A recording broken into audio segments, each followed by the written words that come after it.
θεωρείτε τον εαυτό σας, ότι είστε καλύτερος στην κωμωδία ή σε δραματικούς ρόλους? Κοίταξε να δεις, το θέατρο είναι ένα, έτσι. Είτε κωμωδία, είτε δράμα, είτε κομμεντή, είτε τραγωδία, είτε αττική κωμωδία, θέατρο λέγεται. Αν μπορείς, παίξ' το. Αν δεν μπορείς, μην παίζεις, μην γελιοποιείς. Εγώ προσωπικά σε όλα τα είδη που έχω παίξει είχα την τύχη να είμαι πάρα πολύ καλός. Αυτό, εντάξει, δεν το λέω εγώ, το λέει ο κόσμος, έτσι, από τον κόσμο το λέω. Βεβαίως τα πιστεύω, τα δικά μου είναι ότι μπορώ να παίξω κάθε είδος θέατρο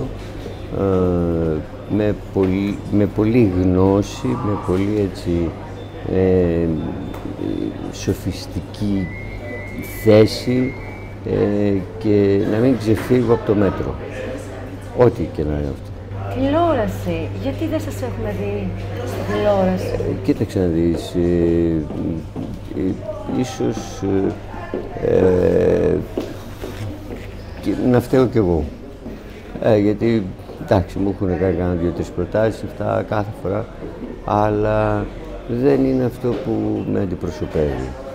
Και γι' αυτό ακριβώς το λόγο το αποφεύγω, προκειμένου ξέρω εγώ, να έχω χαμηλά νούμερα, ας έχω υψηλές εισπράξεις στο θέατρο. Να μιλήσουμε λίγο για Λάκη Λαζόπουλο. Είχατε πει εσείς ότι 10 μικροί Μίτσοι για σας είναι 10 θεοί του Ολύμπου. Βέβαια. Και το λέω, ναι. Πού το έμαθες αυτό? Και αυτό το έμαθες. Πραγματικά οι 10 μικροί Μίτσοι που τόσο κατηγορήθηκε ο Λάκης και τώρα ημινείται βεβαίως.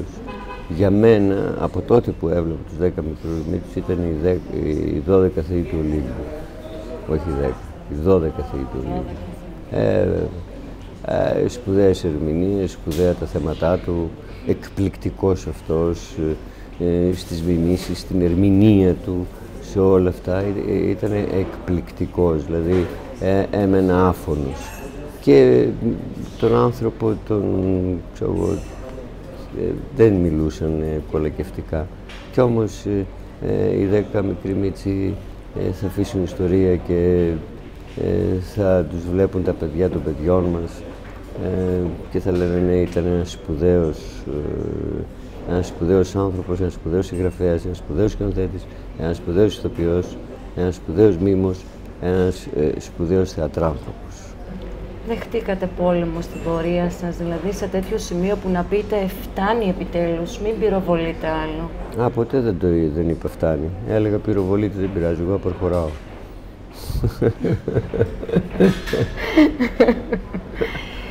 Πώς βλέπετε τώρα πλέον το θέατρο σε σύγκριση με παλιά?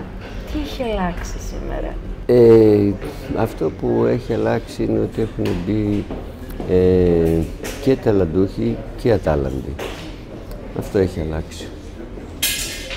Την τάση να μπαίνουν μοντέλα στο θέατρο, πώς το βλέπετε αυτό? Κοίταξε να δεις, είναι μια δημοκρατική έκφραση. Το θέατρο είναι δημοκρατικό. Δέχεται τους πάντες, και παλαιστές δέχεται και υδραυλικούς δέχεται και πεντατζίδες δέχεται. Έχει μια δημοκρατικότητα. Από εκεί και πέρα σημασία έχει το αν έχει τάλαντο. Αυτό έχει σημασία.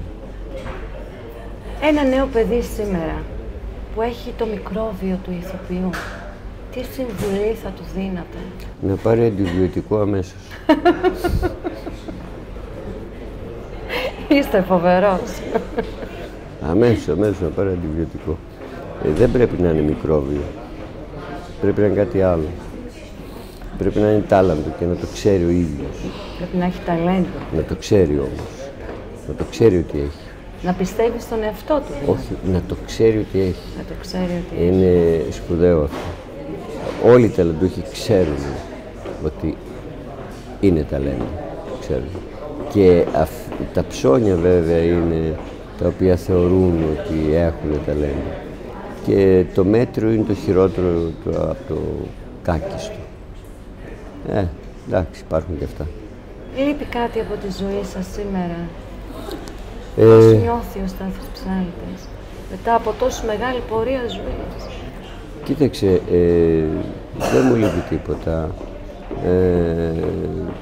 Αυτό που δεν θα ήθελα να μου λείψει μέχρι και τα 100 μου, αν ο Θεός με ευλογήσει να φτάσω, δεν θα ήθελα να μου λείψει η αγάπη του κόσμου. Αυτό. Ποτέ δεν θα ήθελα να μου λείψει.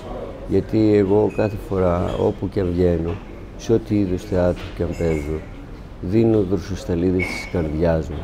Τις αφήνω πάνω στη σκηνή. Περνάνε κάποιοι άλλοι, τις ποδοπατάνε. Εγώ ξαναπερνάω πάλι και ξαναγεμίζω δροσοσταλίδες αυτή τη σκηνή που άλλοι αν αξιοπρεπώς τις έχουν ποδοπατήσει. Συγκινητικά λόγια. Είναι όμως εντυπωσιακό το να γεμίζετε το θέατρο και να μην κάνετε τηλεόραση. Είναι πολύ εντυπωσιακό αυτό. Εντάξει, φταίω κι εγώ, αλλά αυτά είναι και τα κανάλια. Αυτά είναι και τα κανάλια. Βέβαια. Εντάξει. Όταν δέχεις μια πρόταση από ένα κανάλι, ας πούμε, και τα άλλα σε σνομπάρουν, αυτό είναι κακό.